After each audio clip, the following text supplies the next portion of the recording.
Hi everyone, Paul Cardin here of the Wirral and It Together blog. We're going to start this video by giving you an update to a blog post which was added on Wirral and It Together on the 28th of June this year. That's yesterday. The title of the blog post is "The New Chairman of Spirit of Shankly is former Wirral Super Director Joe Blott. Let's take a closer look." There's a link to it in the description box below. 3 days ago, when Chelsea beat Manchester City 2-1, Liverpool became English top-level champions for the first time in 30 years. This hadn't happened since the days of the Football League First Division in season 1989-90. But how have Joe Blott's Spirit of Shankly Supporters Union marked the occasion? By saying nothing. We're not joking. There is absolutely nothing about Liverpool being Premier League champions on the Spirit of Shankly website, Chairman Joe Blott, as of today, 29th of June 2020. Check it out here at www.spiritofshankly.com. Then ask yourself, would Bill Shankly have approved of this? Now keep watching. Okay, did Joe Blott ever provide value for money? Joe's bumper Wirral Council payoff of £390,176.03 was agreed by a committee of cross-party councillors. They always rubber stamp these things, despite the fact that this huge payoff dwarfed all other six-figure payoffs in the long and colourful history of Wirral Council. And in an effort to downplay the obscene amount of cash, Joe Blott tweeted his response to me and appears to have convinced himself he was worth it. The tweet reads as follows: "I wasn't gagged as it was their early retirement scheme. I received the same terms as any other employee leaving under that scheme." So that was Joe Blott in a tweet sent on July the 7th, 2019.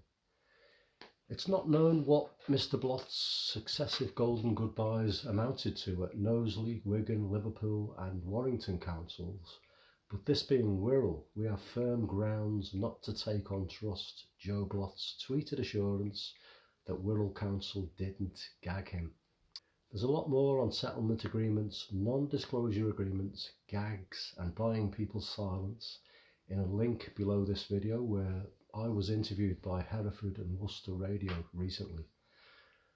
So, leaving via an early retirement scheme does not in itself vouchsafe to the watching public that their servant is immune from being clobbered with a settlement agreement, which itself may contain a protective gagging clause, which is employed on to muzzle both the individual signatory and the issuing body. So that's how sordid activity of any kind is concealed. Remember when disabled abuser Maura Noone left Wirral Council gagged, and what happened next? See the link below. Remember when disabled abuser Mike Fowler left Wirral Council gagged, and what happened next? Again, see the link below. We'll be placing an FOI request with Wirral Council in an attempt to shine some more light. But we're not really holding out much hope because Tony Blair's hopeless freedom of information rights have proved in the past to be pretty hopeless and to provide no guarantee of a successful outcome. Okay, let's turn to Spirit of Shankly. This is known as the country's first football supporters union, and I believe it's the largest. As far as we know, Mr. Blott is now chairing this, the largest group of unofficial Liverpool supporters. The main purpose of this blog post is to highlight some of the more recent work history of Joe Blott and to bring this to the attention of the many thousands of Spirit of Shankly members.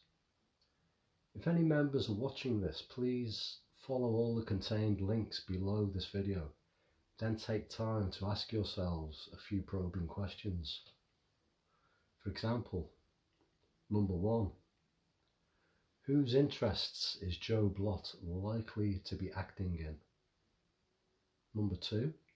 In light of the factual information laid out here, how much of our trust can we continue to place in him? And 3. Did Reds fans get their man? Or did the board of Liverpool Football Club get their man? That's probably the most important question. Next on the agenda is a very brief mention of the Alison Mountney whistleblowing court case. This case, Wirral Metropolitan Borough Council versus Mrs A Mountney, started on the 30th of January 2017 and lasted a period of 10 days. Mrs Mountney was unsuccessful in her claim. I attended on the first 2 days and have reason to believe that the main respondent, the council's former monitoring officer Sergit Tor, despite taking a solemn oath on the Holy Bible, ought not to have been relied upon so heavily by the judge to provide true and accurate testimony. That's our opinion, my opinion, based on research and an intensely strong gut feeling about it. The fact that the council leader at the time, Councillor Phil Davis, was a proven and unrepentant liar, see the 6 links below, and that these council underlings were taking orders from him, lends further credence to our belief that Sergit Tor's fellow respondent witnesses, through a dubious and unreliable sense of corporate loyalty to their leader, may have been obediently supporting Mr Tor, even in the event that he may have been dishonest to the judge. Here's a list of those council witnesses for the 10-day case. Kate Robinson, Tony Williams, Fiona Johnston, Claire Fish, Chris Hyams, Leslie Hales, and finally Joe Blott. For further context here, in the description box below are links to the following 7 excellent Wirral Leaks posts. Number 1, a blot on the Wirral political landscape. Quote, Joe Blott, a managing director for delivery at Wirral Council, pocketed £569,423. Number 2, the 12 days of Christmas, day 11, the Otto Blott incident. Quote, senior Wirral manager dismissed for gross misconduct for email about Joe Blott. Number 3, spot the Blot. Quote, Blott will forever be known by us for his infamous quote, no comment. Number 4, a blot on the lorries. Quote, by the time this reaches the Local Government Ombudsman, he'll be long gone. Number 5, Advent Farewell 21, Blott's Christmas bonus. Quote, Blott knows where all the bodies are buried, and what's more, he helped bury them. Number 6, Blotto, question mark. Quote, Joe Blott, printed in quotes, emails Wirral Leaks. Quote, get the facts right before spouting off about how Wirral does business. You can write all you like on here about past and present employees, but take a second to think about how much harm this does to the families of these people and how this may impact them, about distasteful comments, about how people go about making a living. Too many abouts there. Your blog is a joke and you hide behind your keyboard due to the fact you probably haven't got a real job, and you vent your frustrations out due to being turned down for a role here at Wirral. The implication there being working at Wirral is a real job. Number 7, Blott's pension pot. Quote, Joe topping up his pension pot and forging a new career in property development.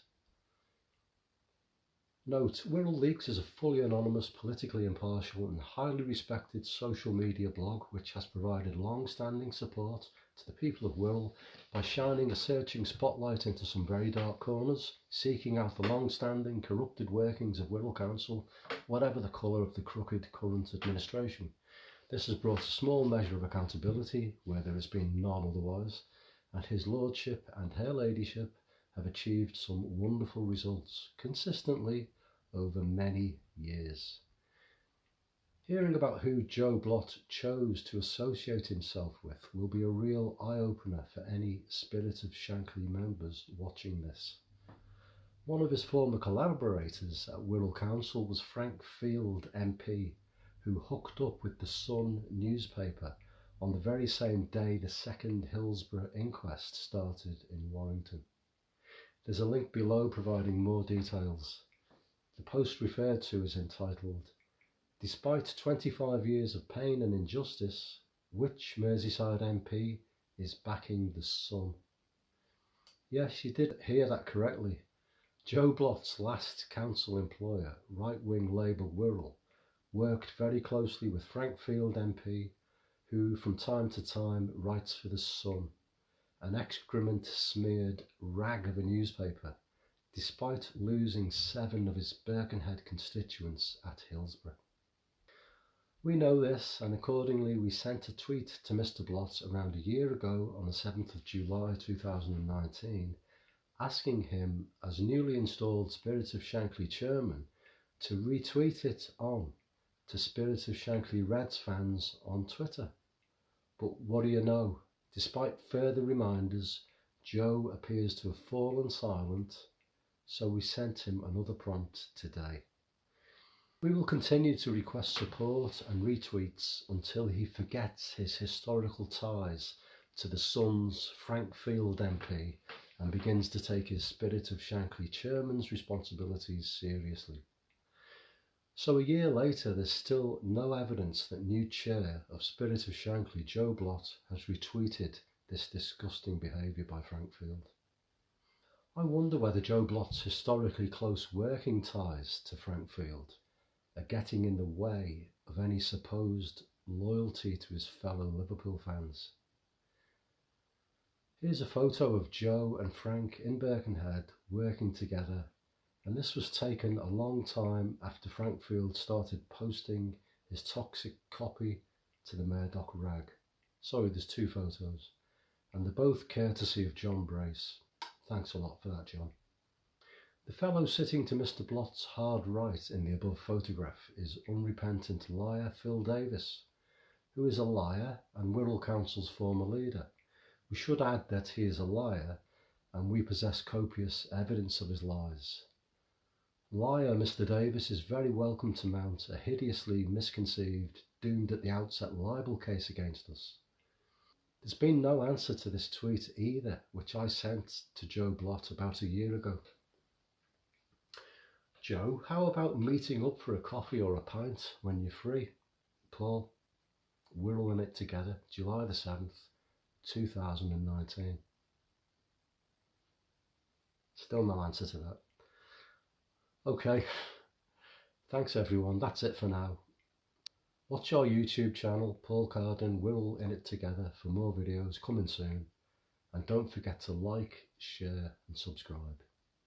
To round this presentation off, I'd just like to say, #don't buy the Sun. And I'll see you soon. Take care.